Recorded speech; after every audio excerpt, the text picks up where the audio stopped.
Lolo, bakit dito po tayo dumaan? Madilim po, hindi ko po makita ang nilalakaran ko. Wala rin po akong tsinelas kaya nasusugatan ako dahil sa mga tinik. Magpahinga po muna tayo. Kanina pa po tayo naglalakad pagod na po ako. Tsaka, ano pong gagawin ninyo sa musang na nahuli natin, Lolo? Tumahimik ka lang dyan at sumunod sa akin. Huwag na huwag kang lalayo sa likuran ko, naiintindihan mo? Kakaiba kasi itong nahuli kong musang. Ang bala ko sana, ikukulong ko at pasisikatan ng araw. Bakit po? Susurpresahin po ba natin sina Mama at Papa sa dala nating malaking pusa? Saka, bakit po ba lagi ninyong dala ang dalawang kahoy na yan, Lolo? Basta, huwag ka na lamang maraming tanong. Musang ito, hindi pusa. Kaya dito tayo dumaan dahil ibang kutob ko sa katahimikan ng gabi. Nararamdaman ko sa ihip ng hangin hatid sa aking katawan na parang merong hindi magandang mangyayari. Kaya huwag kang lalayo sa tabi ko. Nagtataka lang po kasi ako, Lolo, sa mga kinikilos ninyo. Bakit po ba kailangan nating magtago? Narayan lang po ang bahay natin, no?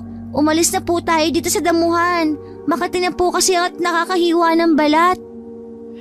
Diyos ko namang bata ito, hindi masabihan. Aswang ang iniiwasan natin.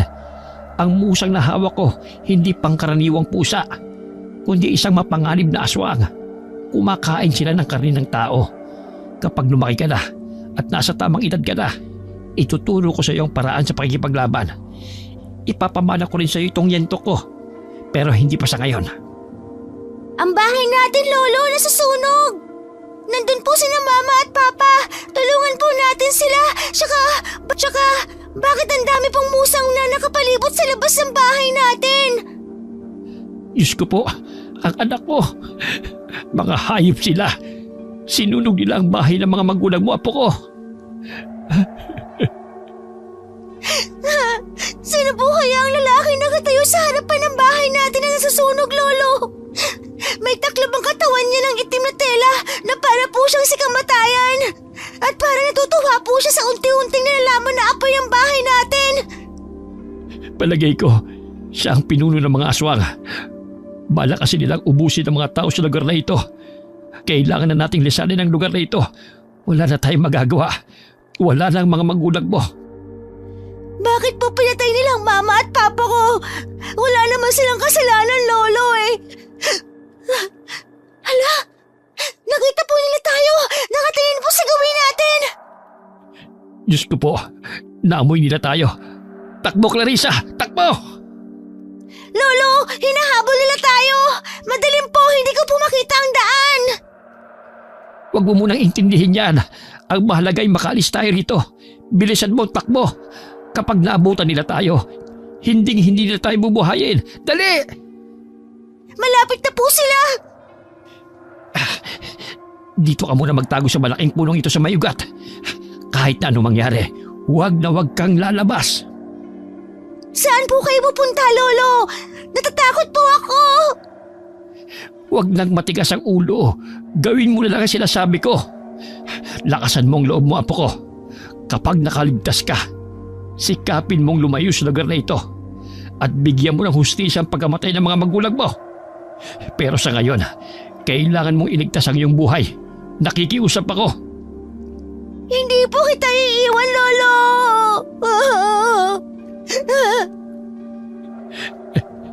Lilituhin ko lang sila. Magpapahabol ako para mailigaw sila sa gubat na ito. Naintindihan mo? Matapang ka, hindi ba? Opo! Ngali na po sila, Lolo! Bakit mapupula ang mga mata nila? Naglalaway ang kanilang mga bibig! Tsaka, ang tenga nila nakatiklop katulad ng kanilang mga buntot! Huli na para maitago ni Lolo Crisanto ang apo. Dahil sa paglingon nito, ay nakatayo na sa kanilang harapan ang mga galit na dambuhalang mga musang. Sa unahan nito ay ang isang matangkad na lalaki na parang isang anino. Layuan mo kami ng apo ko. Pinatay niyo ang anak ko. Magbabayad kayo sa ginawa niyo. Lolo, marami po sila at panay ang singa ng usok sa mga ilong nila. Diyan ka lang sa ugat kapag sinabi kong takbo. Tumakbo ka! Hinugot ni Lolo Crisanto ang dalawang yantok sa likuran nito. saka itinutok sa mga musang na handang sumugod sa kanila. Tinamaan ng liwanag ng buwan ang nakausling talim sa dulo ng arnis. Ang yantok ni Lolo Crisanto ay mayroong agimat na kapag tumama sa katawan ng tao ay nagiging isang latigo kung humagupit.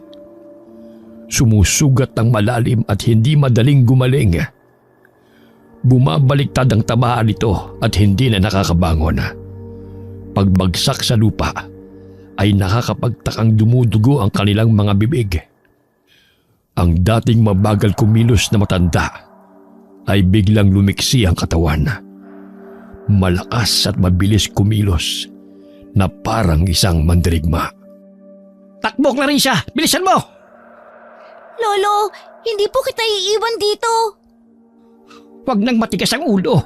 Masyadong maraming kalaban. Hanggang kaya mong tumakbo, huwag kang titigil. Hindi! Ayoko po, lalaban ako. Gagamitin ko itong mga kahoy na ito at ihahampas ko sa kanila. Pinatay nila ang mga magulang ko. Huwag! Huwag kang lalapit sa kanila. Dala ng matinding galit ay hindi pinansin ni Clarissa ang sinabi ng kanyang lolo. Diretso lang siya sa pagsugod. Nang makarating siya sa gitna, ay nahagip ng kanyang mga mata ang pagtaas ng kamay ng lalaki. Isang senyas ng pag-atake. Mahigpit niyang hinawakan ang sanga ng kahoy na medyo lapok na at nabubulok. Pero masyadong marami ang kalaban. Sabay-sabay na umatake ang mga nauulo na pusang gubat. Diretso sa kinatatayuan ni Clarissa. Lolo! Huwag! Takbo, Apo! Aray! Ang sakit, Lolo! Hindi maaari. Layuan niyo si Clarissa. Ako ang harapin niyo. Magbabayad kayo! Nanlaki ang mga mata ni Lolo Crisanto nang makita nitong isa-isang sumugod ang mga musang sa bata. Kalmot at kagat ang inabot ni Clarissa sa mga galit na aswang. Gumuhit naman ang sakit at mahapding kirot mula sa tinamong sugat ni Clarissa. Tad-tad ito ng tama sa katawan. Iniharang naman ng matanda ang katawan nito sa harapan ng apo. Kung kaya kitang-kita niya ang pagtulo ng dugo ng musang mula sa hawak nitong kahoy. Ibaran mo po sila, Lolo! Ipagiganti ninyo ang ginawa nila sa mga magulang ko!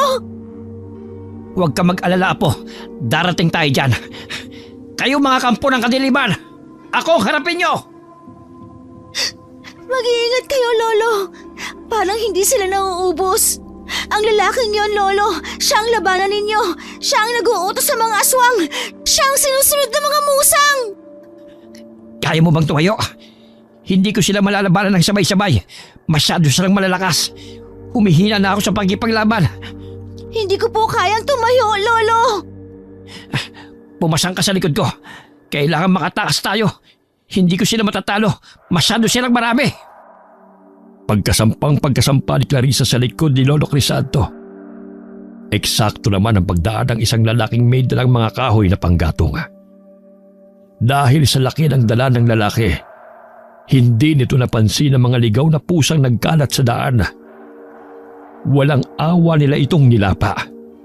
Hindi na nga nakasigaw ang lalaki dahil inuna ng mga pusa na kagatin ang mukha ng biktima. Nangibabaw ang tawa ng matangkad na lalaki na parang tuwang-tuwa ito sa mga nangyayari. Tumakbo na po tayo! Habang abala sila sa pagkain sa lalaki.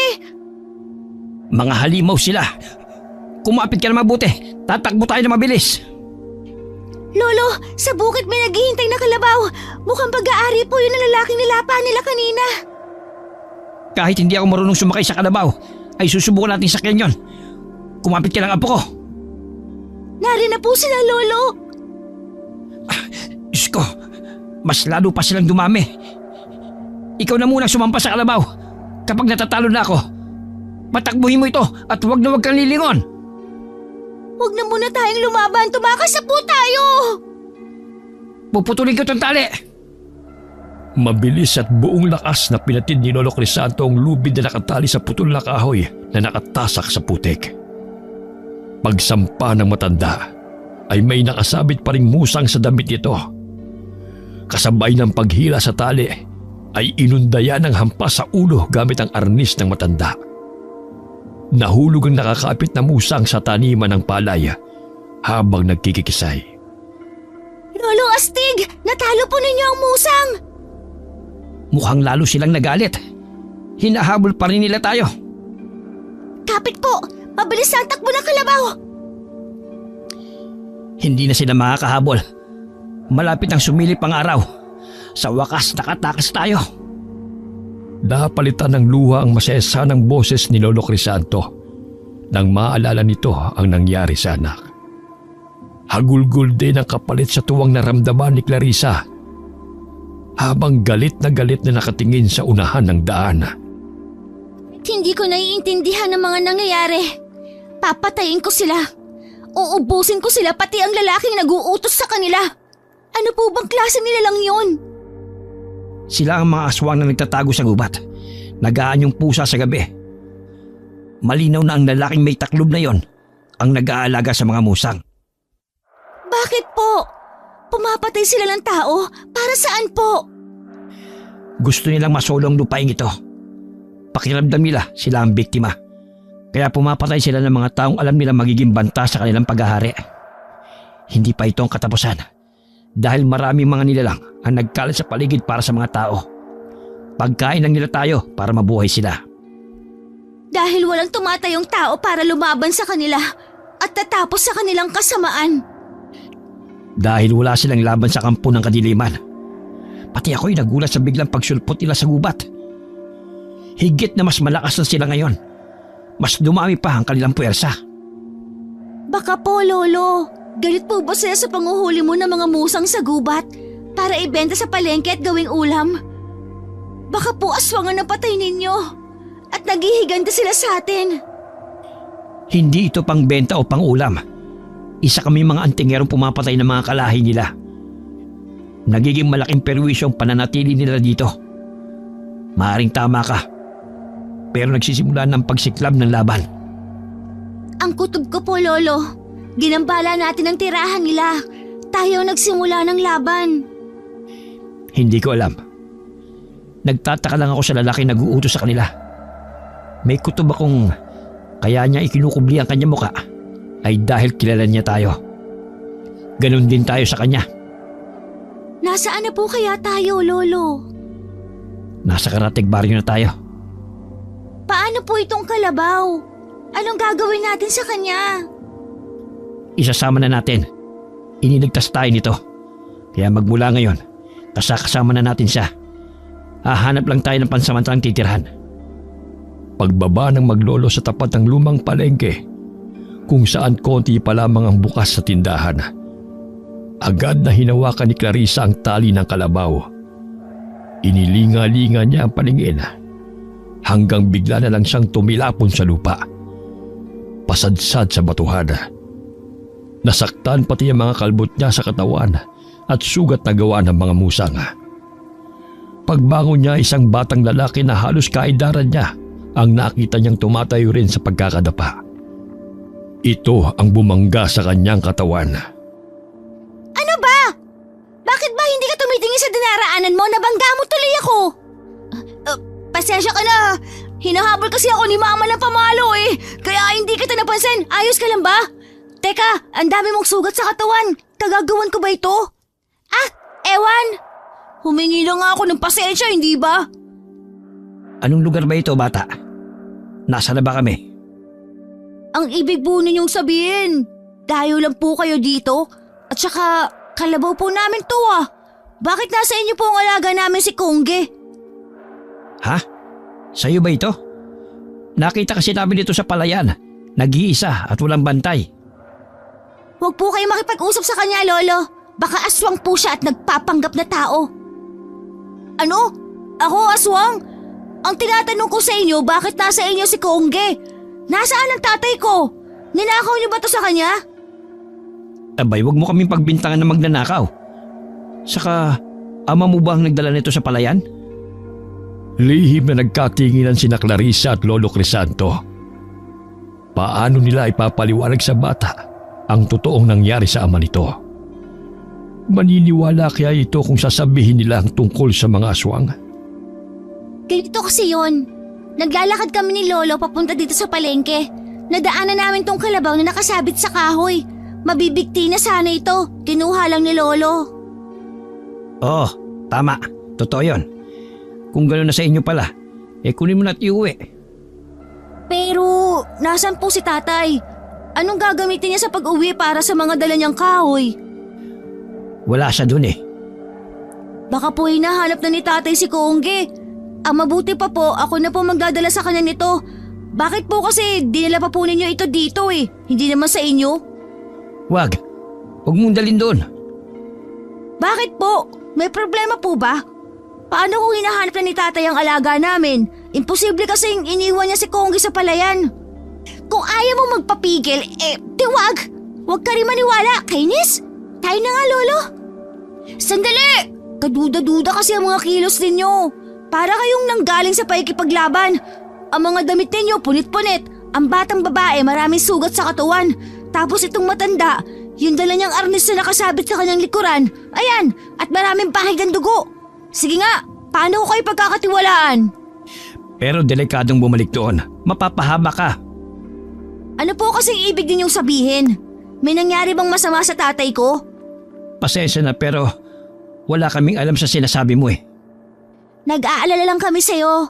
Marami kasi nagkalat na pusang ligaw sa kabundukan. Baka kung anong mangyari sa'yo doon. Aswang na itilan ba ang tinutukoy ninyo? Kamukha sila ng mga musang at pusa. Pero mga tao sila. Mga aswang na nagkukubli sa araw. Hindi ba mas tamang puntahan ko ang tatay? Baka kasi sa mga oras na ito, may nangyari ng masama sa kanya. Itilan ba ang tawag sa mga ganong nilalang bata? Betong po ang pangalan ko. Matigas ang ulo ni tatay. Nagpumilit pa rin siya pumunta nun kahit alam niyang delikado. Kung ganon, alam mo palang tungkol sa mga nilalang na yon. Bakit walang ginagawang aksyon ng kapitan nyo rito? Dapat irumoronda sila gabi-gabi. Wala po silang sapat na kakayahan laban sa mababangis sa aswang na yon. Naguronda rin po sila pero hindi sila nagpupunta sa gitnang kagubatan. Hanggang dito pala nakakaabot na sila ng pangbibiktima. Apektado na po ang aming hanap buhay dahil natatakot na po ang iba na umakyat ng bundok. Kaya nakikiusap po ako, puntahan natin ang tatay sa lugar kung saan ninyo nakita si Kongge. Pero kaya kami naririto ay tumakas din kami sa kanila. Pinatay ng mga hayop na yun ang mga magulang ni Clarissa. Masyado silang marami at wala akong laban sa kanila. Matanda na ako at mahina na rin. Huwag ka na umiyak. Kung hindi ako nagkakamali, siya yung nakita namin ni Lolo na pinagtulong-tulungan ng mga musang sa gubat na yon. Hindi! Hindi totoo yan! Baka kayong nanakit sa kanya dahil ninakaw ninyo ang kalabaw namin para iligtas niyo ang mga sarili niyo! Wala kaming ninanakaw. Maniwala ka. Nakahanda kaming tumulong pero sugatan na rin ang apo ko. Inatake kami ng mga aswang. Ano bang kaguluhan ito? Kapitan! Ito pong dalawang dayo na to! Nakita ko po kasi nasa kanila ang aming alagang kalabaw. Wala na si tatay. Sinasabi nilang pinatay na raw ng mga aswang na itilan. Kapitan, magpapaliwanag po kami. Galing po kami ng apo ko sa kabilang baryo. Nakita po namin itong kalabaw. Kaya sinakyan namin pero hindi po namin ito kagustuhang dalhin dito. Nagipit lang po kami ng pagkakataon. Nakasagupa po kasi namin ng mga musang. Itilan po palang tawag nyo rito. Hindi kami naniniwala, tanda. Nanggaling kami ng kagubatan kanina. Pero wala kami nakitang bakas ng itilan na sinasabi ninyo. Palagi kaming rumoronda dito gabi-gabi. Huwag kayong gagawa ng kwentong magdudulot ng takot sa mga tao. Tama po si Lolo, Kapitan. Nakita ko po, talagang pinatay po nilang lalaki may dalang mga kahoy. Tsaka yung aswang na itilan. Nakita ko rin po na may nag-uutos sa kanilang lalaki. Huwag kang gagawa ng kwento, bata. Hindi magandang ugali na nagsisinungaling. Ang mabuti pa, sumama kayo sa aking tanggapan. Totoo po ang sinasabi namin ni Lolo, maniwala kayo. Sige po, Kapitan. Dalhin niyo ang mga maglolo na yan. Kapag may nangyaring masama sa tatay ko, magbabayad kayo sa akin. Kaya naman pala dumarami ang mga kampo ng kadiliman dito Hindi kayo naniniwala sa katiwiran ng iba. Kung ayaw niyong maniwala, sumama kayo sa amin. Ipapakita ko kung saan nilapa ang lalaki. Yung ama ng batang ito. Saglit na nag-isip ang kapitan sa sinabi ng matanda. Si Clarissa naman ay napayakap na sa hita ng kanyang lolo dahil sa pag-aalala. Habang pinagmamasdan ng mga tanod na kasama ng kapitan. Sige, maniniwala na kami sa inyo. Pero hindi ibig sabihin nun, pinagkakatiwalaan ko na kayo. Saan ba kayo nakatira? Lolo, sasama po ba tayo sa kanila? Kung ganun, Kapitan, hindi po ninyo ako sasawang puntahan ng tatay. Talagang delikado sa lugar na yon. Maniwala ka. Pupuntahan din naman namin ang gubat para sa ama mo. Pero sa ngayon, hindi muna. Nag-aalala lang ako sa kaligtasan ng aking mga kasamahan. Mukha naman nagsasabi ng totoo ang dalawang ito. Mababangis po sila at parang gutom na gutom.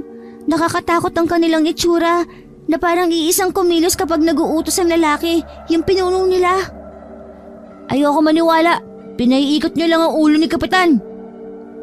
Naiintindihan ka namin kung bakit ka nagkakaganyan. Kapitan, wala po kasi kaming matutuluyan ng apo ko. Nasunog po kasi ang aming tirahan at ayoko na pong bumalik doon. Tamang-tama. Naghahanap ako ng pwede magbantay sa mga alaga kong baboy ramo. May kubo ako roon na pwede niyong pansamantalang tuluyan. Nauuso kasi rito ang nakawan ng mga hayop. Kaya kung gusto ninyo, magbabantay lang kayo ng mga alaga ko. May sahod na kayo, may matitirhan pa kayong dalawa ng apo mo. Totoo po, Kapitan. Naku, salamat po sa tulong ninyo. Paano naman po ang tatay ko, Kapitan? Ganun-ganun na lang po ba? Pababayaan na lang po ninyo ang aking ama? Pasensya ka na, Betong. Pero wala kaming laban sa mga itilan. Para saan at rumoronda po kayo gabi-gabi? Pagkatapos ay nakakatanggap kayo ng bayad sa inyong nasasakupan. Ganyang serbisyo ang pinapakita ninyo. Napakawalang kwenta naman ninyong Kapitan. Abot ang batang ito. Hayaan na po ninyo, Kapitan. Masakit po ang mawala ng ama. Namatayan din po ako at nagagalit sa mga aswang na yon. Iba ang sitwasyon ko. Nagagalit ako sa inyo dahil maaaring isa kayo sa mga naging dahilan kung bakit namatay ang aking ama. Magbabayad kayo! Magbabayad din ang mga aswang na gumawa nito sa aking ama! Sandali! Lahat ay nagulat sa pagpapakita ng galit ni Betong sa kanilang lahat. Mabilis nitong nilisan ang kanilang lugar at kumaripas ng takbo habang umiiyak. Huwag niyo na lamang pansinin ang galit na batang yon. O paano? Sumunod na kayo sa akin. Kawawa naman po si Betong. Kaya bilisan mo ang paglaki. Nang kahit papano ay may magagawa na tayo para sa lugar na ito. Tahimik ang baryo ito dati. Pero kamakailan lang. Marami na kaming natatagpo ang patay na tao sa kagubatan. Kung minsan dito mismo sa palengke. Kaya mahigpit ang pagbabantay namin sa mga tao rito. Kaya lang matitigas ang mga ulo. May nakakalis pa rin. Katulad yung nangyari sa ama ni Betong. Kasalanan din naman ng tatay niya eh. Tapos kapag may nangyaring masama, sa amin itinatambak ang sisi. Mahirap po kasing kalaban ng kumakalam na sikmura. Isa pa, kayo po ang kapitan ng baryong ito. Talagang sa inyo po isasisi ang lahat. Ano po bang pangalan ng bibong batang ito? Ilan taong ka na? Patalino ka kasing sumagot eh. Sa edad mong yan, masasabi ko may mararating ka sa paglaki mo. Clarissa po, 12 taon po ako. Lolo Crisanto naman po ako. Saan po ba tayo pupunta? Mahaba po bang lakarin? Hinihingan na po kasi ako eh. Paano nga pala yung kalabaw? Iniwan ko muna sa palengke. Magpapalipas lang ng sama ng loob si Betong. Babalikan din niya kanyang alaga.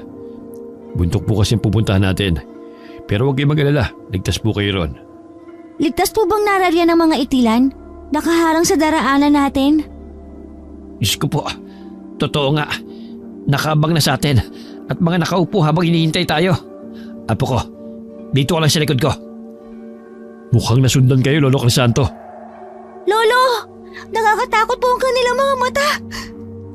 Tumabi kayo! Mga hayop sila! Pinatay nila ang tatay ko! Huwag, Betong! Kapitan, hawakan po ninyo yung bata! Nagulat si Clarissa sa biglang pagsulpot ni Betong sa kanilang likuran. Galit na galit itong sumugod dala ang kawayang pangbalibag. Mabuti na lamang naging maagap si Kapitan at nahawakan nito ang nagwawalang bata. Hindi ito kagad nakalapit sa mga aswang. Pero dahil sa pag-aalala, nauna nang umatake si Lolo Crisanto. Namangha ang lahat sa ipinakitang bilis, liksi at lakas ng matanda habang hawak ang kakaibang sandata. Nagawa niyong patumbahin ng mga musang sa isang pag-atake lang.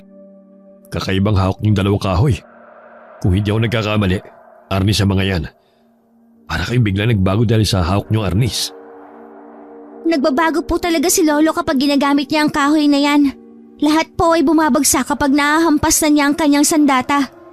Kung may armas pala kayo na pwedeng ipanglaban sa mga aswang, bakit hindi niyo niligtas ang tatay ko?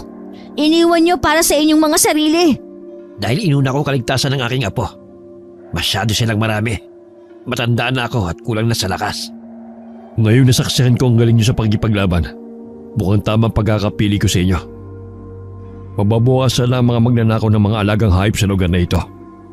Kung may itala na po sa inyong lugar, Kapitan, lalo po tayo magdoble ingat.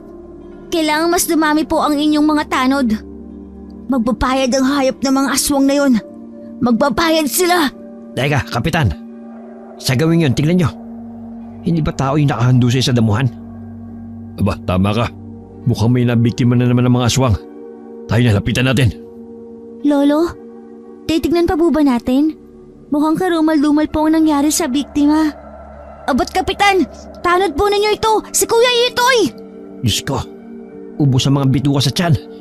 Nakadilat pa ang mga mata dahil sa naranasang pagpapahirap sa kanya at sakit ng katawan. Matagal na po ba itong nangyayari dito sa lugar nyo? Nako, ngayon lang ito nangyari kasabay ng pagdating nyo. Dati naman yung napapabalitang aswang na gumagala sa lugar na ito. Pero ngayon lang sila ng biktima ng ganito. Tara na po, Lolo! Pwede po sana ihatid niyo muna po kami sa bahay kung sa kami tutuloy. Hindi pa po nagagamot ang mga sugat ni Clarissa. Ah, sige. At bahala na yung mga tanod ko sa biktima. Uuwi na rin po ako. Paano ko ba sasabihin kay nanay ang nangyari kay tatay? Huwag mo siyang bibiglayin sa pagsabi. Baka hindi niya makayanan. Wala sa sariling naglakad na papalayo ang bata. Si Clarissa naman ay tahimik na nakatingin sa daang tinatahak nila. Hanggang makarating sila sa isang kubo na gawa sa kawayan at kugon. Sa likod nito ay kulungan ng mga baboy ramo. Nag-ingay ang mga ito nang maramdaman ang presensya nila. Ang ganda ng kubo, Lolo. Ang dami mga bulaklak, puno at mga naglalakihang bata sa paligid. Huwag ka pumasok ng dire-diretso sa loob. Hindi natin sarili ang bahay. Hayaan nyo lang po si Clarissa. Mabuti na rin po na hindi niya na maalala mga nangyari sa inyo kanina. Sana po'y nagustuhan yung lugar na ito. Maganda po dito, Kapitan. Tahimik po at malayo sa mga kapitbahay. Bawal kasi maglagay ng kulungan ng baboy sa bayan. Malaking perwisyo sa kalusugan ang amoy ng mga dumi nila. Huwag mo nang tanungin si Kapitan. Magpahinga na muna po kayo. Magpapadala ko ng pagkain. Mukhang wala naman po magiging problema kasi batay sa mga nakita ko kanina, habang kayo nakikipaglaban, kaya niyong ipagtanggol ang inyong mga sarili. Marami pong salamat, Kapitan, sa tulong po ninyo sa amin. Malaking bagay po na kahit papano ay may bahay kaming malilipatan. Salamat po sa pagtitiwala. O paano? Marami pa akong asikasuhin sa bayan. Kayo na pong bahala sa mga alaga ko. Opo, sanay naman po ako sa ganitong mga gawain. Nang makaalis ang kapitana, ay nagsimula ng gamutin ng matanda ang mga sugat ng apo. Naging maganda ang pagtira nila sa bahay na binigay sa kanila. Kahit paminsan-minsan, ay may napapansin silang kakaiba sa kanilang mga inaalagaang hayop. Simula sa araw na ito, tuturuan na kita makipaglaban gamit ang kapangyarihan ng aking yantok. Magiging tagapagtanggol po ako ng mga mabibiktima ng aswang, Lolo. Ikaw na ang bagong magmamay-ari ng aking arnis. Pero kailangan mo munang dumaan sa matinding pagsasanay. Gusto ko po yun, Lolo! Nagsimula ang panibagong buhay ng maglolo sa bundok. Lupaing pagmamay-ari ni Kapitan Basco. Naging maganda naman ang pakikitungo ng kapitan sa kanila. Lalong-lalo na kay Clarissa. Itinuring nito na parang isang tunay na anak ang ngayon ay dalaga na. 18 taong gulang si Clarissa pagkalipas ng 6 na taon. Maganda, matangkad at hinahangaan ng mga lalaki sa kanilang baryo. lalo na pagdating sa panghuhuli ng mga hayop sa gubat. Naging bisyo na ng dalaga ang paghahanap ng mga mababangis na hayop sa bundok. Ito ay dahil sa nangyari sa kanyang mga magulang. Nagbabaka sakali siyang muli niyang makakaharap ang mga itilan. Kaya nagsanay talaga ito ng mabuti. Hanggang isang gabi, sa labas ng balkonahe ng kanilang kubo, tahimik na nakatingin sa malayo si Clarissa habang panay ang buntong hininga. Mukhang malalim na naman ang iniisip mo, Clarissa. Po! Kahit hindi ka magsalita, alam ko may natitira pang galit sa dibdib mo sa pagkamatay ng iyong mga magulang. Magmula na mapunta tayo rito, huminto na rin ang pagsalakay ng itilan. Parang natatakot na sila sa'yo. Wala ka kasing awang pumatay. Nagtataka rin po ako, Lolo, na biglang nawala ang kanilang paghahasik ng lagim. Pero mas nag-aalala po ako kasi pakiramdam ko, naghahanap lang ulit sila ng tiyempo at bigla nilang sasalakay sa lugar natin. Marami ang madadamay. Saka, nawala na nga ang itilan. Ang pumalit naman ay mga aswang na nagpapanggap na baboy ramo. Madalas pa nga ay nagkukunwari sila mga alaga natin. Mabuti na lamang at kapag nakikita kanila, ay tumitihaya sila. Kaya ang natitirang nakatayo, tiyak na siya ang aswang. Pagkatapos ipapakita mo sa taong bayan kung paano mo sila patayin. Nagsasawa na rin po ako sa ganoong buhay, Lolo. Ang tagapagligtas sa mga tao laban sa mga aswang. Kaya wala na ako halos mga nagiging kaibigan kasi kinatatakutan nila ako. Lalo na lang ipamana ninyo sa akin ang arnis. Kakaiba po talaga ang sandata na ito. Magmula nang mapunta sa iyong arnis, ay ni minsan hindi na ito nawalay sa iyong katawan. Hindi po kasi napapanatag ang kalooban ko kapag wala ito sa aking tabi. Binibigyan po ako nito ng kakaibang lakas. Dahil may dalang agimat ang dalawang kahoy na ito. Mawawala ng bisa ang kapangyarihang taglay ng arnis kapag nawala ang isa. Kaya po ba minsan kapag hawak ko yon, nakakaramdam ako ng lakas ng katawan? Saan po ba ninyo nakuha ang arnis? Nagmula pa yan sa mga ninuno ko. 200 taon na ang arnis na yan at napakaraming pagsubok na ang hinarap ng sandata. Ang arnis din na yan ang naging dahilan kung bakit tayo laging sinasalakay ng mga aswang. Dahil gusto nilang makuha ito at gamitin panakot sa kanilang magiging kalaban. Saan po bang gawa ang arnis, Lolo? Anong uri siya ng kahoy? Mula sa sinaunang kahoy na kayang gumawa ng pinakamatibay na pana sa buong mundo. Kamagong siya, ngunit ibang uri. Sa ngayon, wala nang ganyang uri ng kahoy. Kaya nag-iisa na lamang yan. Luto na rin sa orasyon at ritual ang sandatang yan.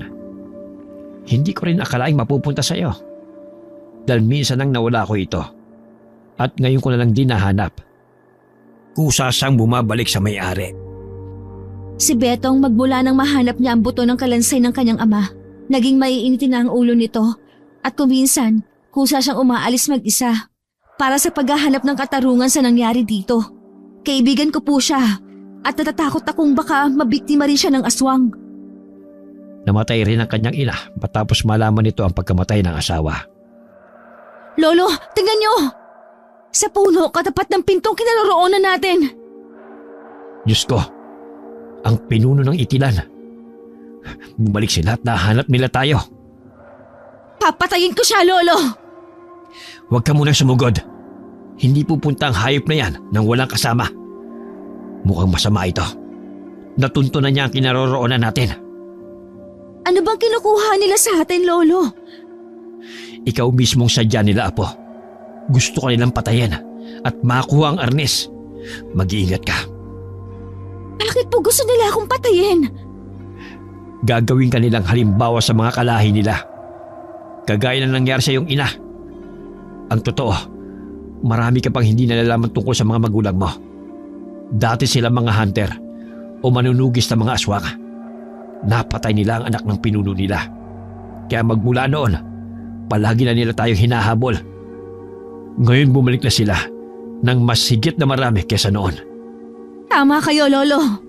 Marami nga sila at parang nadadagdagan ang kanilang mga alagad. Hindi malaman ni Clarissa kung lalabanan ba niya ang mga aswang. Nakaramdam siya ng pag-aalala sa kaligtasan ng kanyang lolo. Ito ang unang pagkakataong lalaban siya ng harapan kasama ang matanda. Huwag kang mag-alala. Hindi ako magiging pabigat sa'yo.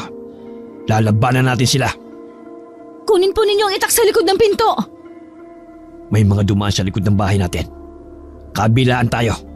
Huwag mong aalisin ang tingin sa pinuno nila. Lolo, sa harapan mo! Magkasabay na inatake ang maglolo ng mga pusang ligaw. Higit na malakas at mabagsik kumpara dati. Nakarinig din sila ng pag-aalulong ng mga asong gubat na lalong nagpatindi sa sumisiklab na labanan. Masama ito. Kailangan natin makatakas dito at humingi ng tulong kay Kapitan. Paano? Napapalibutan na nila tayo. Lahat sila galit na galit sa atin. Bakit kaya hindi pa sila sumusugod? Hinihintay nila ang utos ng lalaking yon. Siya ang pupuntiryahin ko, Lolo. Lintik lang ang walang ganti sa mga ginawa nila sa magulang ko. Mag-iingat ka sa kanya. Hinding-hindi ko palalampasin ang pagkakataong ito. Matapang na sinalubong ni Clarissa ang mga malalaking musang at sa bawat pagbigay niya ng palo sa mga kalaban ay bumubulagta rin ito sa damuhan. Dumudugo ang ilong at nangingisay dahil sa lakas ng pwersa ng arnis ng dalaga sa katawan ng mga musang. Isang di pala lamang ang layo niya sa pinuno. Pilit niyang inaaninag ang mukha nito. Pero mabilis itong kumilos at hindi na niya naagapan ang unang pag-atake ng pinuno ng mga aswang sa kanya. Tinamaan siya ng suntok nito sa sikmura niya. Bumagsak siya sa damuhan na halos maubo sa sobrang sakit. Clarissa! Lolo, wag po kayo lumapit! Mapapatay kong aswang na yan! Lolo! Kitang-kita ni Clarissa kung paano sinalubong ng mga malalaking musang ang kanyang lolo. At sinalubong ito ng saksak sa tiyan ng pinunong nakalaban niya. Umagos ang dugo mula sa punyal ng lalaki. Hindi lamang isa, kundi maraming beses na pinagsasaksak ang buong katawan ng kanyang lolo. Sa harapan niya mismo, habang nakabulagta siya sa damuhan, ay walang tigil ang lalaki sa paulit-ulit na pagsaksak nito kay Lolo Crisanto. Kitang-kita niya ang pagbagsak ng kanyang lolo. Malayo sa kanyang kinahihigaan. Sumuka ito ng dugo at lumuluhang nakatingin sa kanya na para bang senyales na yon ng pamamaalam. Kasabay ng paglapit ng mga musang sa katawan ng matanda, walang awa nilang pinag-aagawan ng laman ng kanyang lolo. Ipinikit na lamang ni Clarissa ang kanyang mga mata para hindi makita ang malagim na sinapit ng matanda. Diyos ko, Clarissa!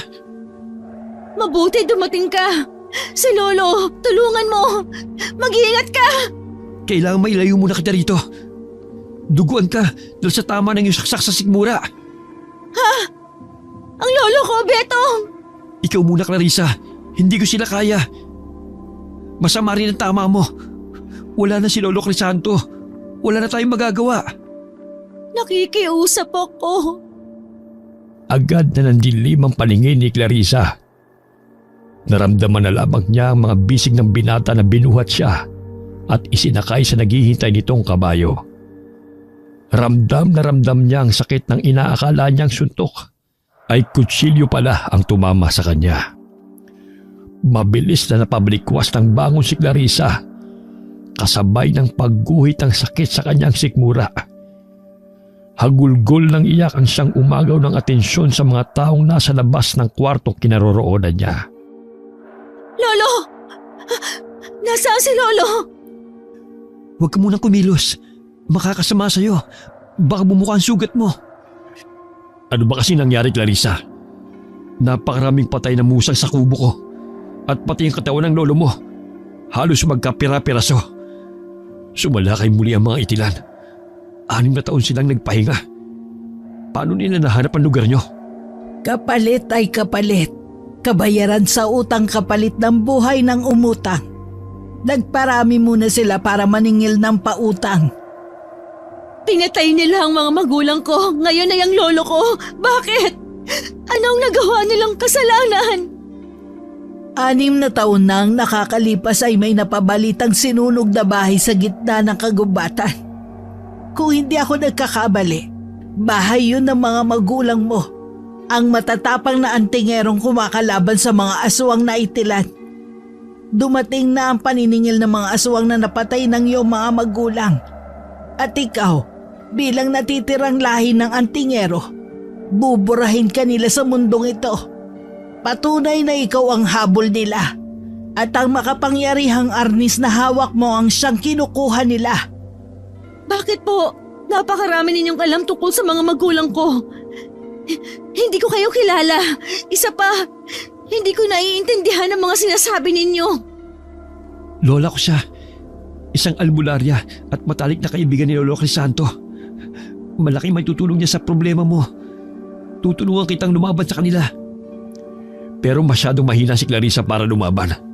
Tignan mo nangyari sa kanya. Kung hindi naging maaga ang pagdating mo, maaaring napatay na rin siya ng mga aswang. Mabuti na lang at naramdaman ko sa paligid ng malakas na enerhiyang sumama sa simoy ng hangin. Kapag nag-iba ang ihip ng hangin, palatandaan yon ng panganib. Ganyan din ang sinabi sa akin ni Lolo nang bago kami salakayin noon. Pero binaliwala ko lang dahil masyado pa akong bata. Nang sinabi ni Lola ang tungkol sa mga pagbabago na gaganap sa simoy ng hangin, si Clarissa po kagad ang naisip ko. Pero nahuli ako ng dating. Patay na si Lolo Crisanto. Nasaan ang arnis? Sa pagmamadali ko po hindi ko nadala.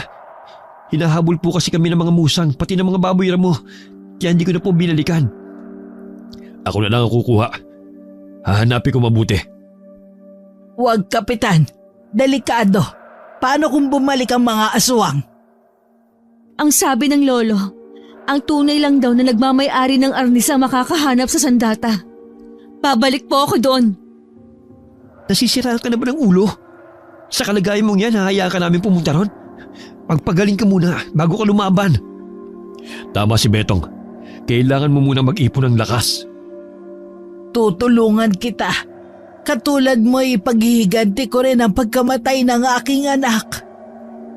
Sa dami ng gustong tumulong kay Clarissa, ay saka naman binalot ng pag-aalala ang dibdib ng dalaga. Lalo na nang dumating ang isang tanod ni Kapitan Basco para ihatid ang masamang balita sa totoong nangyari sa 2 tanod na kasamang nagronda kagabi. Natagpuan daw ang 2 tanod na wakwak ang tiyan at nawawala ang mga laman loob, pati na rin ang mga ulo ng biktima. Ayon daw sa nakakita sa mga nangyari, ay tinangka rin daw habulin ng mga malalaking musang. Hanggang ngayon ay pinaghahanap na rin ang mga saksi. Diyos ko! Ngayon pang marami na sa atin ang mga nawawala, Lola. Magdoble ingat po tayo. At wala man lang akong alam kung paano lalabanan ng mga aswang. Si Lola, may konti siyang nalalaman tungkol sa mga agimat na pwedeng panglaban sa mga aswang. At isang araw doon, ang arnis mo. Alis na muna ako. Mukhang nagkakagulo sa aking tanggapan dahil sa man nangyari kagabi. Sige, Kapitan. Maraming salamat sa tulong. Ano na po ang gagawin natin, Lola? Sa ngayon, magpagaling ka muna. Mabuti lang at mababaw lang ang mga sugat mo. Dahil kung hindi, maaaring pinaglalamaya ka na rin. Kailangan mahanap mo ang iyong arnis. Ito lamang ang mabisang panlaban sa mga aswang. Nakaharap ko na ang lalaking nag-uutos sa mga aswang. May kakaiba rin siyang tinataglay na lakas. Parang naramdaman ko ang puwersang yun sa layo ng itinalsik ng katawan ko. Akala ko sinuntok lang niya ako, pero kutsilyo na pala ang tumama sa sikmura ko. Ganon siya kabilis umatake. Ang ipinagtataka ko lang, matapos mapatay si Lolo, ay hinayaan pa nila akong mabuhay. Hindi, Clarissa. Dahil lang yung sa maaga kong pagdating, dala ang mga asin. Lahat sila'y natakot at sumunod sa pag-alis ng pinuno nila. Para lang silang naghamon ng laban. Ipinakita sa iyo ang kakayahan nila at kung ano kaya nilang gawin sa iyo. Dahil hindi nila matanggap na ganun-ganun ka lang mamamatay. Ang gusto nila ay pahirapan ka nila, kagaya ng ginawa ng mga magulang mo sa kanila. Isa pa, may kakayahan ka ng gumamit ng arnis at magiging banta ka sa kanilang lahi. Magkakasunod na buntong hininga ang pinakawala ng matandang iska. Sa itsura nito ay para itong isang babaylan na nalalaman ng mga mangyayari sa hinaharap. Lalo lamang nang ibabaw ang lungkot sa mukha ng dalaga sa pagkawala ng kanyang lolo Crisanto. Ikinalulungkot ko nangyari sa lolo mo. Huwag ka nang umiyak. Gawin mong inspirasyon ng sakit para lumaban ka. Gaganti tayo sa mga nilalang na yon na walang karapatang mabuhay sa lugar natin. Mga aswang na naghahari para ubusin ng mga tao. Kailangan kong bumalik doon, Betong, para mahanap ko ang aking arnis. Si Lolo, nasaan ang kanyang bangkay? Si Kapitan Basco na ang umasikaso. Pasasamahan kita kay Betong. Gamitin mo muna ang kabayo ko. Pero kapag dumugo ang mga sugat mo, umuwi ka agad dito. Kaya mo na ba? Oo, kakayanin ko. Umalis na kayo para makabalik kayo dito bago dumilim. Hahanapin ko na rin ang punyal na pwedeng makatulong laban sa mga aswang. Ikaw, Betong, kahit ano mangyari, wag na wag kang makakalimot na maglagay ng kutsilyo sa likuran mo bilang reserba. Ang mga malalaking musang ay mag-aanyong tao sa umaga at hayop sa gabi. Bukod tanging ang pinakapinuno lang nila ang mahirap na mahuli. Tatayo na sana si Clarissa nang may dumating na isa pang tanod.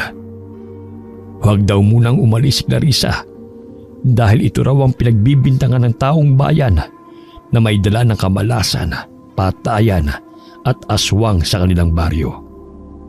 Bakit ganun, Lola? Dati nakakatulong sa kanila si Clarissa. Tapos ngayon, pinagbabantalan nila ang buhay niya? Tama naman sila. Wala akong silbi.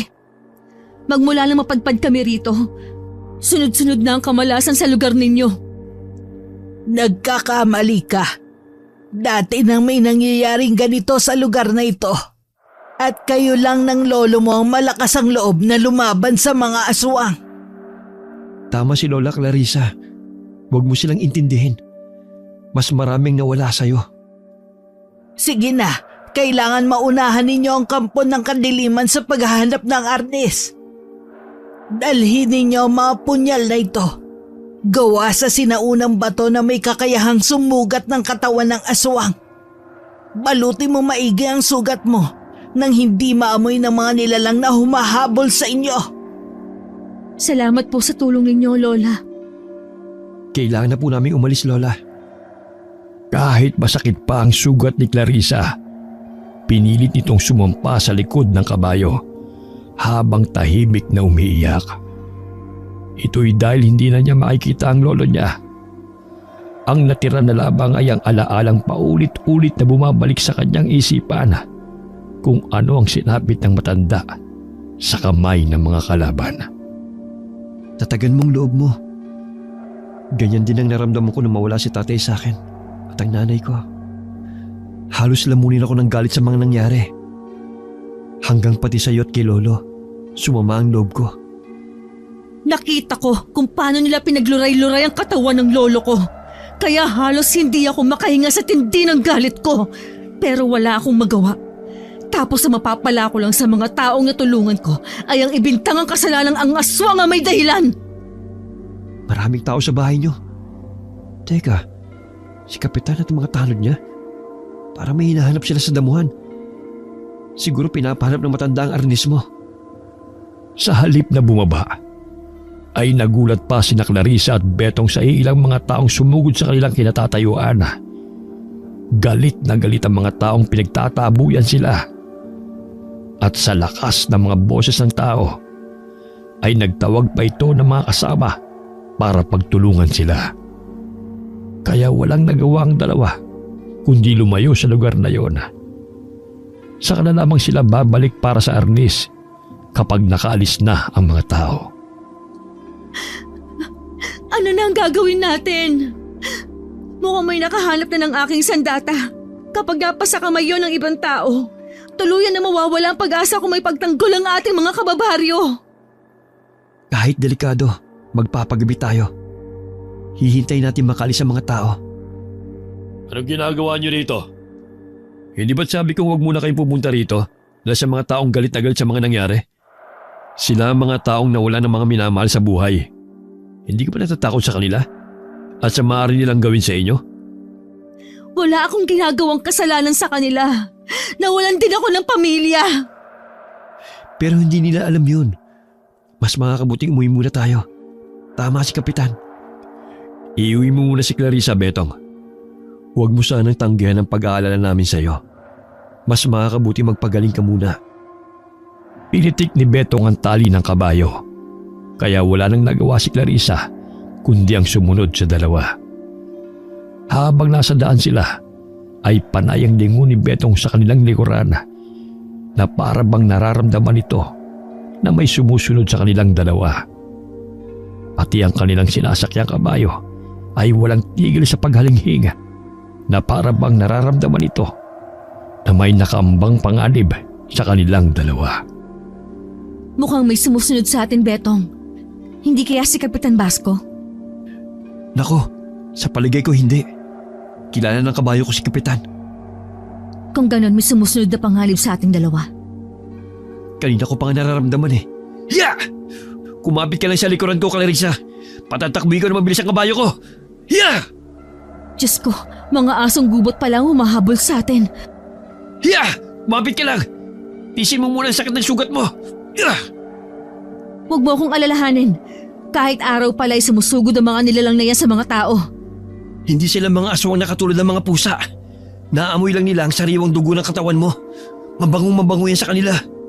At kapag naabutan tayo, tsak na pati ang kabayo ko, madadamay nilang lapain. Dahil sa pagmamadali ng pagpapatakbo sa kabayo, ay hindi sinasadyang maipit ang paa ng kanilang sinasakyan sa siwang ng bato. Dahilan para bumaliktad ang kabayo at tumilapon sa unahan ng mga sakay nito. Abot langit ang kaba ni Clarissa nang makita niyang papalapit sa kanyang kinaroroonan ang mga asong gubat. Mabuti na lamang at nakakita siya ng dalawang kahoy na magagamit niyang panlaban sa papasugod ng mga aso. Inatake agad ng mababangis na hayop si Clarissa. Pero agad ding bumabagsak sa lupa ang nagtatangkang lumapit sa kanya. At sa pagbangon naman ng mga ito, ay umuungol sa sakit dahil sa paghampas niya ng kahoy. Kumaripas ng takbo ang mga ito papalayo sa kanya dahil sa takot. Ayos ka lang ba, Betong? Hindi ka ba nasaktan? Mukhang ikaw ang malala sa atin dalawa. Kita mo, hanggang pantalon mo na ang agos ng dugo. Tayo na para magamot na yan ni Lola. Mabuti na lang na tinuruan ako ni Lolo kung paano ang tamang paraan sa paggamit ng arnis. Nagamit ko ang aking mga natutunan sa pakikipaglaban. Naihanda niya ako sa ganitong sitwasyon bago siya pumanaw. Ang galing mo nga sa paggamit ng kahoy eh. Para akong nanonood ng pelikula sa mga galawan mo. Lahat ng pag-atake mo sa pool, bagsak ang kalaban. Kaya ang ginawa mo, nanood ka lang. Hinayaan mo akong makipaglaban sa mga asong yon. Tayo na nga, baka nagtawag lang ng kasama ang mga asong yon. Dito pa tayo matuluyan. Itinayo ni Betong ang natumbang kabayo. Kitang-kita sa paa ng hayop ang malaking sugat na nasa balat nito. Kung kaya si Clarissa na ang sumakay dahil wala pa rin tigil ang pagdurugo ng sugat ng dalaga. Gulat na gulat naman ang matandang iska nang makita ang itsura ni Clarissa. Ano nangyari? Bakit ganyan ang itsura nyo? Napalaban kami, Lola, sa daan. Kahit sa umaga? Mga aso lang po talaga, Lola. Naamoy po yata nila ang aking dugo kaya hinahabol kami. Ang galing pala talaga sa pakikipaglaban ni Clarissa. Lahat ng asong tinamaan ng palo niya, lahat kumaripas ang takbo, bagang buntot. Nakuha nyo ba ang arnis? Pinigilan po kami ni Kapitan dahil sa mga tao. Galit na galit po yung mga tao dahil sa pagkawala ng kanilang kaanak. Pinagalitan po kami ni Kapitan. Sobra din po ang pag-aalala niya kay Clarissa. Kaya po pinauwi kami ni Kapitan. Mabuti na lang pala at naroon si Kapitan. Huwag ka na mag-alala. Dahil tiyak ako ginagawa ng matanda ang lahat para mahanap ang arnis mo. Pumasok na kayo sa loob. May tiwala naman ako kay Kapitan. Malaki rin po kasi ang respeto ko kay Kapitan at itinuturing ko na siyang pangalawang ama. Tinutulungan lang po niya akong maibalik sa akin ang aking sandata. Lola, gamutin niyo na muna yung sugat ni Clarissa. Kinuha ni Lola Iska ang ilang mga kagamitan nito na panggamot sa sugat. Si Betong naman ay hindi mapakaling panay sulyap sa sugat ni Clarissa. Ay saka naman nilagyan ng matanda ang sugat ng dalaga ng dinikdik na bawang. Bakit po dinikdik na bawang, Lola? Ang mga sugat kasi nagiging sensitibo sa mga bakterya. Lalo pa kung ang ginamit sa iyo ay punyal na pagmamay-ari ng aswang. Mapanganib ito at kung saan-saan ginagamit. Makakatulong ito para mawala ang lason. Sobrang hapdi at makirot po ang bawang sa sugat ko, Lola. Tiisin mo na lang muna. Ewan ko ba, kababae mong tao, nararanasan mo na mga ganitong mga pagsubok. Alam mo bang wala pa yan sa kalingkingan ng mga naranasan ni Kapitan? Inubos kasi ng mga aswang ang pamilya ng matanda. 3 anak, asawa at mga kapatid ang namatay sa malaking sunog na naganap doon. Usap-usapan dito ang sinapit ng pamilya ni Kapitan. Kaya magmula ng araw na yun, pinangunahan na niya ang pagroronda. Kaya siguro ganun na lang ang pagtulong ng matanda kay Clarissa. Kawawa naman po pala ang nangyari kay Kapitan. Kaya po siguro ginagawa niyang lahat para maprotektahan niya ang baryong ito. Naalala rin niya ang kanyang pamilya sa akin. Bakit kasi nauso pa ang mga aswang dito sa ating baryo eh? Hanggat may mga antingerong lumalaban sa mga aswang, patuloy lamang na magkakaroon ng hidwaan sa pagitan nila. Darating din ang araw na magagapi rin sila sa awa ng Diyos. Napakaswerte natin at nakilala natin itong maglolo na ito. Kahit papano may naglakas ng loob na lumaban sa mga itilan. May hinala na po ba kayo sa kung sino ang pinuno nila? Lalaki po siya na palaging nakatayo sa unahan ng mga musang. Ako, wala pang nakakita sa mukha ng pinuno nila. Ang sabi ng ilang mga nakakita sa kanya, para daw babae. Meron naman ang sabi ay lalaki. Kahit ano pa ang sabihin nila, wala pa rin karapatan ng nilalang na ito na paglaruan ng buhay ng tao. Tao po. Lola Iska. Nakarating na ba ang dalawa? Ay oo, naririto nga at ginamot ko ang sugat. Sinugod daw sila ng mga asong gubat kanina. Kumusta? Hindi ka ba nasaktan? Hindi naman po. Nagawa ko pa rin makipaglaban sa kanila. Kumusta po ang paghahanap ninyo sa Arnis? Pasensya ka na ha. Pero kung saan sana namin hinanap, hindi namin nasumpungan. Hindi po kaya nakuha na ng pinuno ng mga aswang? Pwede nga na mangyari yun. Gagamitin nila ito sa masama. O di kaya mismo sa'yo. Kung ganun, dapat mag-ingat tayo. Kung totoong nasa kanila lang ang Arnis, nasa panganib ang mga buhay natin. Maraming paraan para labanan sila. Katulad ng bawang, asin at buntot pagi. Takot sila sa mga bagay na nabanggit ko. Maliban sa pinuno nila, ang alam ko'y pangkaraniwang tao lang ang kalaban natin. Nag-alaga lang siya ng mga aswang na nagkatawang musang lang. Kung ganun, Lola, kilala niyo kung sinong pinuno nila? Wala pa akong ideya. Paano makikilala ang pinuno nila sa tuwing nagpapakita yon? Balot na balot ng tela ang katawan. Mata lang ang labas. Sa gabi pa halos nagpapakita. Pagkatapos nga pala ng gabing ito, napagkasunduan namin mga tanod na mas palawigin pa namin ang pagbabantay sa gabi. Marami na nabibiktima ng mga perwisyong mga aswang na yan. At tungkol naman sa mga taong galit kay Clarissa, napaliwanagan ko na sila kanina. At sumang-ayon sila na humingi ng tulong para pangunahan ang pagroronda. Babae po si Clarissa. Parang ang halay naman kung sasama sa atin puro mga lalaki tayo. Anong masama roon? Kasama ka naman. Sakaday pa kayo ni Clarissa kung makipaglaban sa mga aswang. Tama siya, Betong. Isa pa, dalawa naman tayo poprotekta sa kanya. Kabisado na kasi niya ang pasikot-sikot sa bundok. Tatapusin na natin ang laban na ito. Aalis na po ba kayo?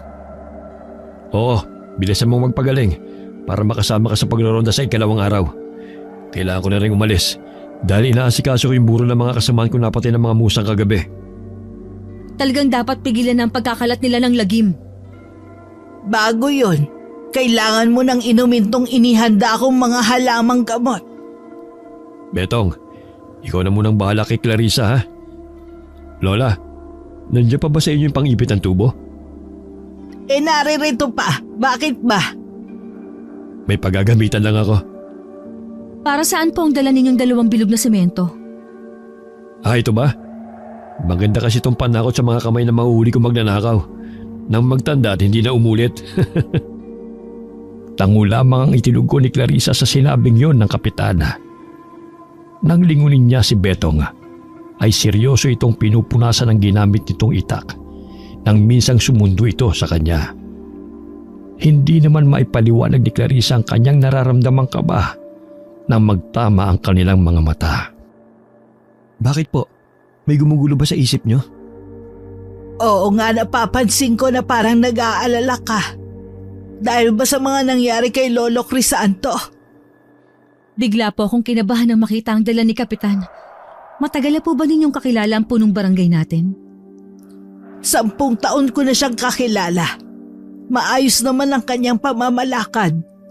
Sa katunayan, wala nang nangahas na palitan si Kapitan sa baryong ito. Bakit mo nga pala naitanong? Wala po. Sumagi lang sa aking isip.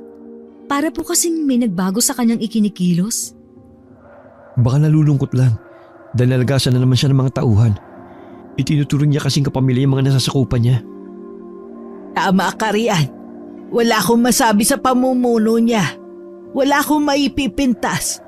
Madalas nga nagbibigay siya ng mga tulong sa mga nangangailangan galing sa sarili niyang bulsa. Dahil sa mga nasabi ng matandang iska, ay saka lamang napanatag ang loob ni Clarissa. Ibinaling na lamang niya ang atensyon sa ibang direksyon. Sa ikadalawang araw ay matyagang naghintay ang magkaibigang Clarissa at Betong sa bukana ng kagubatan. Ito ay tungkol sa napag-usapang pagroronda para sa nasabing pagbuksa sa mga aswang. Marami na ang mga tanod na naghihintay roon. Maya-maya pa ay dumating na rin si Kapitana. May dala itong mga kagamitang panlaban sa mga aswang. Yan lang po bang dala ninyo? Tsaka bakit hindi po kayo nagdala ng bawang? Tama na itong mga kagamitang ito. Mahirap kasing kumilos kapag maraming dala Sapat na ito. Saka naniniwala ako kapag nakita nilang matapang tayo humaharap sa kanila. Matatakot silang kalabanin tayo. Mukhang malayo na po tayo sa karamihan, Kapitan. Naliligaw na po yata tayo. Medyo madilim dito at malamig. Meron din mga naglalaki ang puno ng talisay sa lugar na ito at Hindi tayo naliligaw. Sadyang dito tayo dinala ng mga paa natin. Po, bakit itinututok ninyo sa akin ang punyal na hawak ninyo? Pamilyar sa akin ang kutsilong yan. Ginamit ito ng pinuno ng aswang na ipinangsaksak sa akin. siya ang pinuno ng aswang, Clarissa. Niloko niya tayo. Pero paano nangyari to? Matagal na panahon naghintay ako ng pagkakataon para mapatay ko rin ang huling lahi ng mga antingerong may hawak ng agimot ng kahoy. Pero hindi tamang wawakasan ko ang buhay mo ng ganun-ganun lang. Ikaw ang pumatay sa mga magulang ko, sa lolo at ama ni Betong. Ang kapal na mukha ninyo. Bakit? Bakit ninyo ito ginawa sa amin? Itinuring kitang pangalawa kong ama. Hindi yan epekto sa kanya. Ang mga kampo ng kadiliman, wala ng mga pakiramdam. Hindi.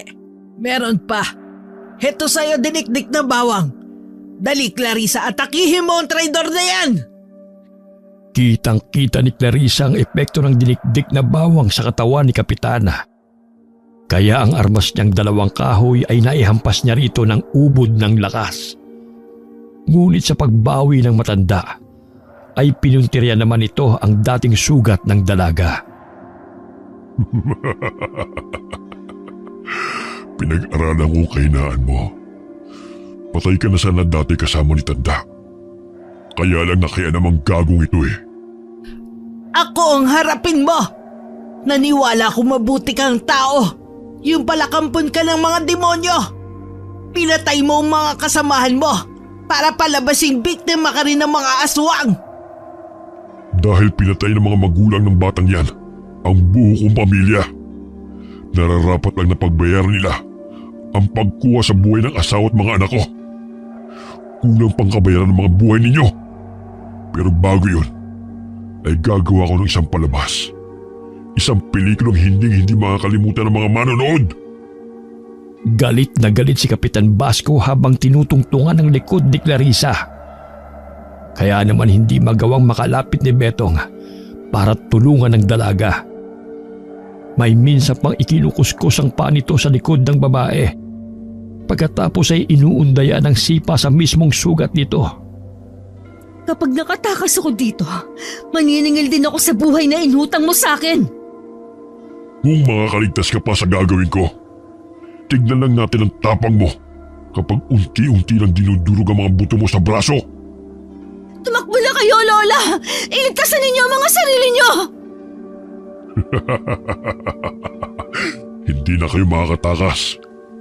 Nagkalat na sa paligid ng mga tunay kong tanod. Panahon na para alisin ang mga taong humahadang sa dinaraanan ko. Hindi na ninyo mapipigilan ang aming paghahari. Hindi ka namin hahayaang magtagumpay! Tumigil ka! Kasalanan to ng pamilya mong mga antingero. Pinatay nila ang buo kong pamilya. Kayo ang unang nakialam sa pananahimik namin. At sa wakas, nakakuha ko rin ang arnis na pumatay sa mga kalahi ko. Sige mga kasama, lumabas na kayo at damputin ang mga salot na ito!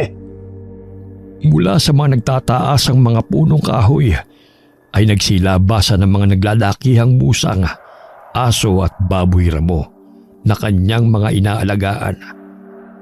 Laking gulat ni Clarissa nang makita ang mga baboy at iba pang mga hayop na nasa paligid nila na magpalitan ng anyo bilang tao. Masama ito. Hindi ko alam na puro mga aswang na pala ang mga nakakasalamuha natin. Pinatay na namin ang mga kaalyado ninyo. Wala nang tutulong sa inyo. Ang natira na lang ay mga kalahi ko rin na wala ng pamilya nang dahil sa inyo. Sige, hatulan nyo na yan. Ako na ang bahala sa babaeng ito. May inihanda akong sorpresa. Tiyak na magugustuhan nyo mga kasama. Huwag kayong magkakamali. Uubusin ko sa inyo mga bawang at asin na ito. Ano ko tangang pinuno? Sa tingin mo ba maapektuhan sila ng mga bawang nyo? Nasa akin na ang nag-iisang sandata na tatalo sa amin. Sa tingin mo, susugod ba kami sa inyo kung alam naming nasa inyo pa ang may agimat na arnis na ito? Hayop ka! Ibalik mo sa akin yan! Wala kang karapatang hawakan yan! Lola, tumakas na kayo. Kung walang silbi sa inyo ang bawang, sa itak ko, siguradong matotodas kayo. Sige, subukan mong sakta ng mga kasama ko. Kung hindi gigilitan ko ng leeg ang babae ito na parang isang manok. Ibaba mo ang iyong itak! Para namang natulos sa kinatatayuan si Betong nang makita nitong nakadikit ang hawak na kutsilo ni Kapitan Basco sa leeg ni Clarissa. Habang si Lola Iska naman ay hawak ng iba pang mga tanod sa magkabilang braso. Huwag mo akong alalahanin, Betong. Lumaban ka para sa buhay ninyo ni Lola. Kapag nagpatalo ka, papatayin din niya tayo. Hindi, kung mamamatay kayo at ako lang ang magliligtas, hindi bali na lang. Nagpapakabayani ang isang tao para sa kanyang kaibigan. Sige, hawakan ng nagmamagaling na lalaking yan. Huwag ninyong hahawakan ng apo ko. Magkakamatayan muna tayo. Pabayang lintik. Bakit ito binitiwan? Matanda lang yan. Hindi kayo sasantuhin ng aking punyal. Sa sandaling masugatan kayo nito, hindi na maghihilom ang sugat mo. At ano namang katangahan yan? Sa tingin mo ba matatakot ako ng punyal mo? Nayari lang sa sinaunang bato? Sa kutsilo kong ito, hindi ka ba natatakot? Hawakan niyo muna si Clarissa at ipapakita ko sa kanilang dalawa kung paano ko lalabanan ang matandang ito. Huwag! Huwag niyong gagalawin ang lola ko! Papatayin kita! Kaya ko to, Betong. Kapag natalo ko ang lalaking ito, matatakot na ang mga kampo niya at paniguradong magtatago na ang mga hayop na yan sa kanilang mga luga. Talagang panabang ka. Habang naglalakad ng dahan-dahan si Kapitan Basco sa kinaroroonan ng matanda, nagkaroon ng pagkakataon si Clarissa na makawala sa mahigpit na pagkakahawak ng dalawang tanod. Tumayo ang dalaga mula sa pagkakadapa sa lupa at nilabanan niya ang mga tanod na humaharang sa kanyang dinaraanan. Nakawala na rin si Betong na abala na rin sa pakikipaglaban. Abala naman sa pagdudwelo sina Lola Iska at Kapitan Basco sa isa't isa. Magaling din palang makipaglaban ng matanda. Pero dahil malakas at maliksi ang kapitan, isang unday ng saksak sa tagiliran ng matanda ang nagpahinto sa oras ni Clarissa at Betong. Kitang-kita ng dalawa kung paanong inulit ni Kapitan Basco ang pagsaksak sa matanda. Sumuka ng dugo si Lola Iska at wala ng buhay na bumagsak sa lupa. Lola! Walang hiya ka! Magbabayad ka! Ipinagkaloob ko lang ang kabayaran sa mga taong mahiling magbida-bidahan nang wala namang kakayahan. Ganun ha! Hetong sa'yo! Patuloy ko lang iilagan ang mga atake mo, Betong. May naisip na akong gagawin sa'yo. Sige lang, lumapit ka. Kahit anong gawing pag-atake ni Betong kay Kapitan Basco, ay nagagawa nitong maiwasan ang sandata ng binata. Habang si Clarissa naman ay abala sa pagkipaglaban sa mga tanod ni Kapitan. Kahit nangihina ang katawan, ay pilit nilalabanan ng dalaga ang bawat pag-atake ng mga taong galit na galit din sa kanya. Kahit ang sugat niya ay dumudugo na rin dahil sa mga suntok ng mga kalaban na tumatama rito. Dahil doon ay nabigo ang dalawa at nabihag pa rin sila ni Kapitan. Sige, itali yung mga yan ang hindi na makatakas. Betong, ayos ka lang ba? Hindi! Papatay kong hayop na kapitang pumatay sa lola ko! Wala na kayong magagawa. Nakagapos na kayo. Ang alalahanin ninyo ay kung paano kayo makakatakas sa gagawin ko. Palalabasin ko sa mga bobong kababaryo ko na kayo ay napatay ng mga aswang sa ginawa kong pagroronda at kami lang ng mga tanod ko ang nakatakas. Oh, hindi ba? Perpektong naisip kong dahilan. Akala mo ba'y magtatagumpay ka laban sa kabutihan? Kabutihan? Peste, nagpakabuti ako. Kami ng pamilya ko. Nanahimik kami sa kabundukan. Pupuntahan niyo at papatayin lang dahil sa maling bintang ng mga tao. Kaya nga pinatay ko na rin sila nang hindi na dumami ang mga lahi ng mga sinungaling. Anong gagawin mo sa pang-ipit ng tubo? Simple lang. Dudurugin ko muna ang mga kamay mo. Napakarami ng aswang ang pinatay nito eh. Wag! Tumahimik ka! Kaya ka buhay ngayon para mapanood mo ang gagawin ko. At pagkatapos, ipalalapa ko kayo sa mga tanod ko para naman sa hustisya ng pamilyang kinuha ninyo sa kanila. Nararapat lang na mawala sila dahil may pamilya rin ng mga pinatay ng mga tanod mo. Nakikita niyo ba ang arnis na ito? Kasamang madudurog ng babae ito. Habang hindi pa itinatali si Clarissa sa nakatayong kawayan, nagawa niyang makuha ang punyal at itinago yun sa lupa. Si Betong naman ay may nakareserba ring kutsilyo sa likuran nito para kung sakaling igapos ito sa likod ay magagawa nitong makatakas gamit ang kutsilyo. Kaya pala kahit anong pilit kong mahanap ang aking arnis, ay dahil nasa inyo yon.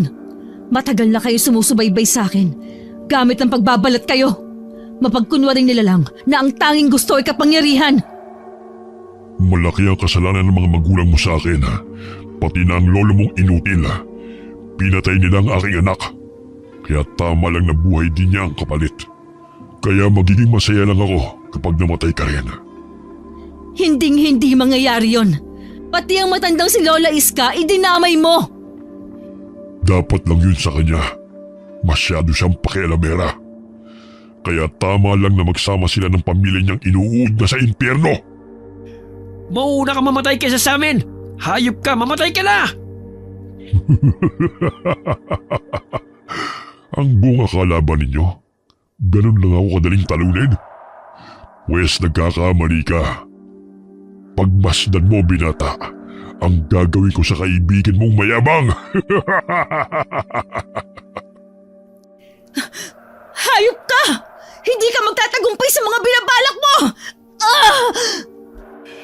Betong, pagmasdan mo kung paano ko dudurugin sa gilingan ng bato ang mga kamao ng babae ito. Ilang oras lang hindi na mapapakinabangin ang mga kamay niya sa paghawak ng arnis. Kasama ng pinagmamalaki niyang armas. Madudurog ang palad mo, walang hiya kang babae ka. Betong, wag mo akong alalahanin. Gawin mo na ang pinag-usapan natin. Pero Wala na. Durog na ang kamay ng kaibigan mo.